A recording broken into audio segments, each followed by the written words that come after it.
Une étude LinkedIn menée auprès de 20 000 personnes en 2022 a montré que 63% des répondants ont mis l'équilibre entre la vie pro et la vie perso comme priorité dans le choix de leur futur emploi. Et ça devant la rémunération. Et c'est un phénomène qui est assez croissant et un phénomène qui est assez récent. Non, ce qu'on appelle l'équilibre et le pas opposé, le déséquilibre entre la vie pro et la vie perso. Tout d'abord, qu'est-ce que c'est que l'équilibre? Parce que qui dit déséquilibre dit d'abord équilibre. Donc l'équilibre, c'est un état de repos ou une position stable qui se met en place par l'égalité de force ou lorsque deux poids s'opposent. Donc c'est le principe de la balance, hein, quand vous avez une balance.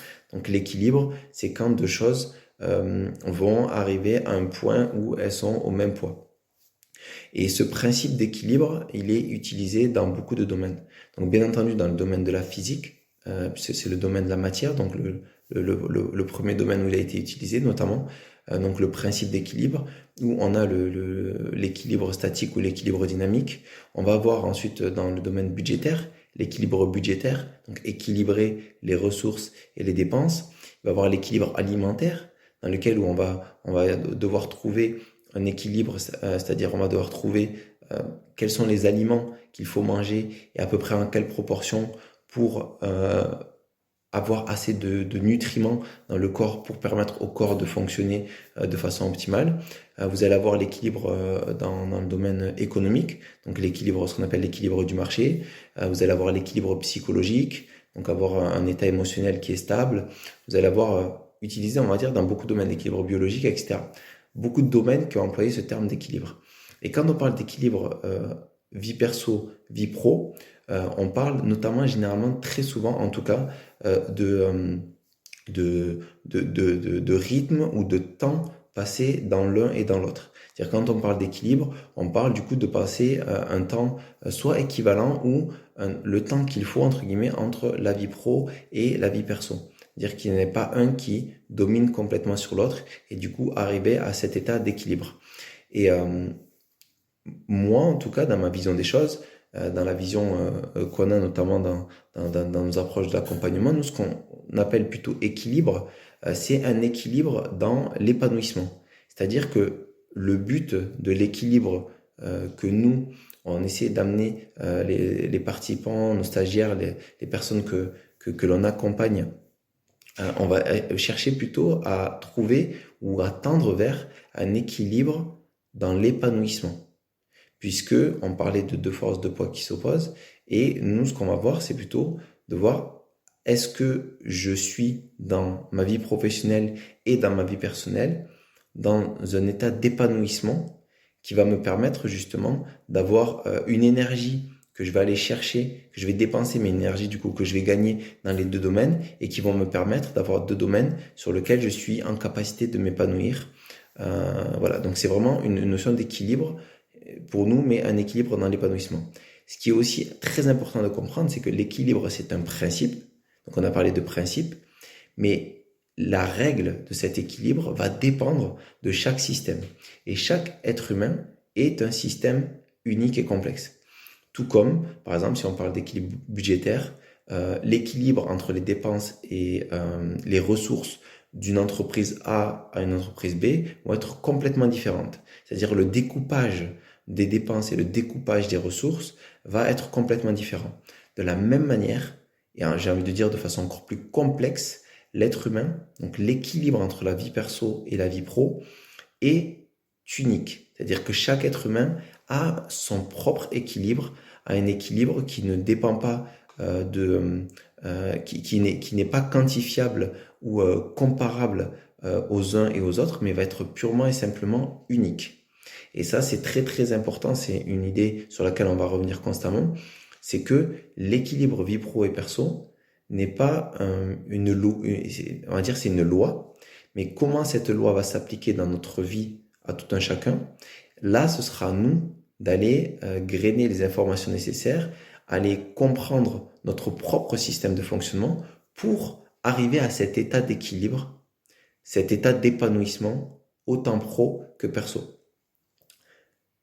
Qui dit équilibre, donc dit déséquilibre. parfois il est plus facile de repérer une chose par son opposé.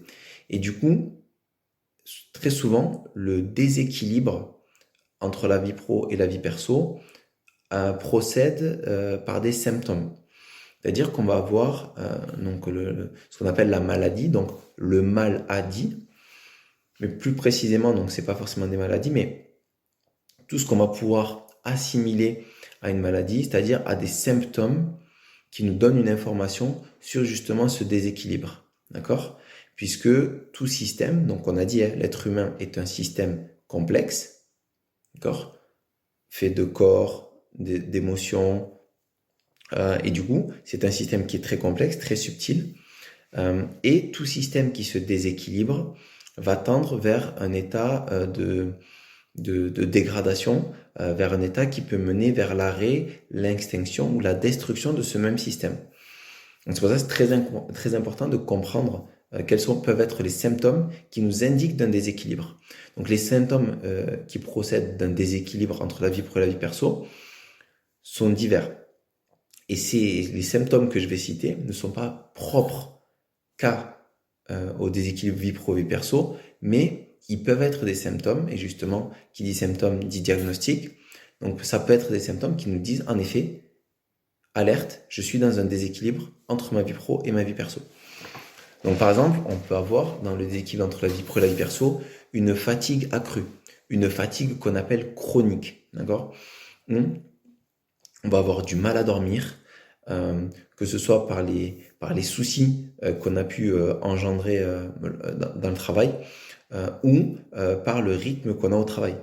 Par exemple, certains travaux, le rythme qu'ils ont peuvent dérégler le système de sommeil, etc. Donc ça c'est un des symptômes qui peut exister, donc la fatigue chronique.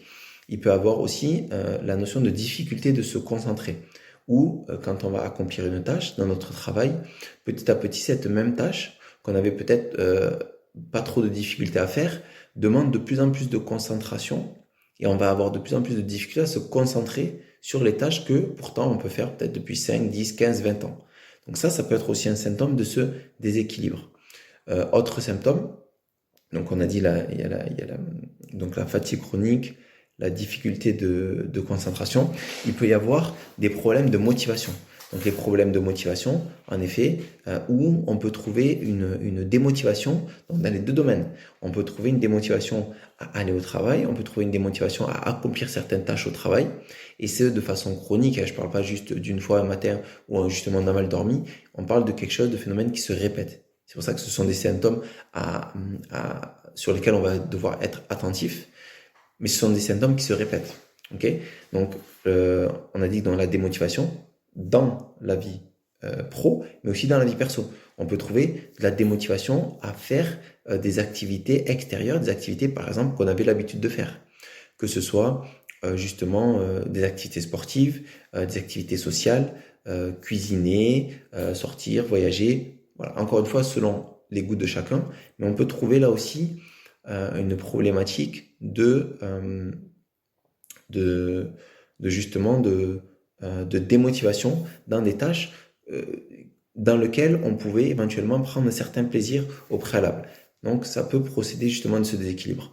Il peut y avoir d'autres symptômes comme le fait de faire beaucoup d'heures de travail, le fait de faire beaucoup d'heures de travail, d'être concentré sur le travail et de ne pas arriver à couper avec le travail. C'est-à-dire que même quand on est à la maison, on va tout le temps être en train de penser au travail. Avant de dormir, on va se réveiller en pensant au travail, ou on va avoir du mal à s'endormir en pensant au travail. Soit parce que notre travail nous demande trop d'attention, nous procure du stress, donc on a une volonté comme ça peut-être de réussir, de passer certains échelons, de bien se faire voir, etc. pour pouvoir évoluer par exemple, ou on peut s'auto-mettre de la pression, et tout ça va amener un déséquilibre donc dans, par exemple, notre vie perso, puisque on va, malgré qu'on soit dans la vie perso, notre tête est ailleurs. Et ça, on peut avoir ce sentiment-là qui peut se prolonger et qui peut provoquer en fait le sentiment de passer en fait à côté de sa vie. C'est-à-dire que quand vous êtes au travail, vous avez envie d'être avec votre famille. Quand vous êtes avec votre famille, vous avez la tête au travail. Et l'un et l'autre. Donc on jongle constamment entre je suis à un endroit et je ne suis pas du tout dans le moment présent, je ne suis pas actif, concentré, happé par l'activité que je suis en train de faire, qu'elle soit pro perso, et pourtant je vais être dans le et justement je vais être dans le fait de j'allais dire dans le donc dans le fait donc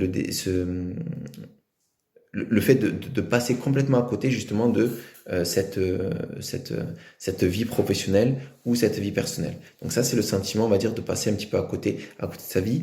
Et ce sentiment-là peut amener justement le fait de, de, de ne pas se sentir du tout dans le contrôle de sa vie.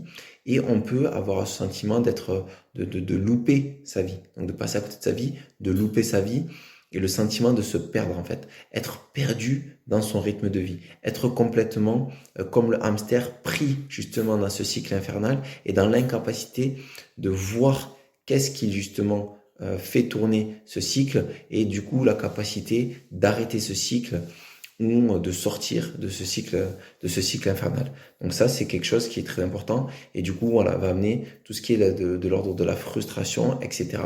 De la frustration exacerbée. Tout ça peuvent être des symptômes justement de ce déséquilibre entre la vie pro et la vie perso.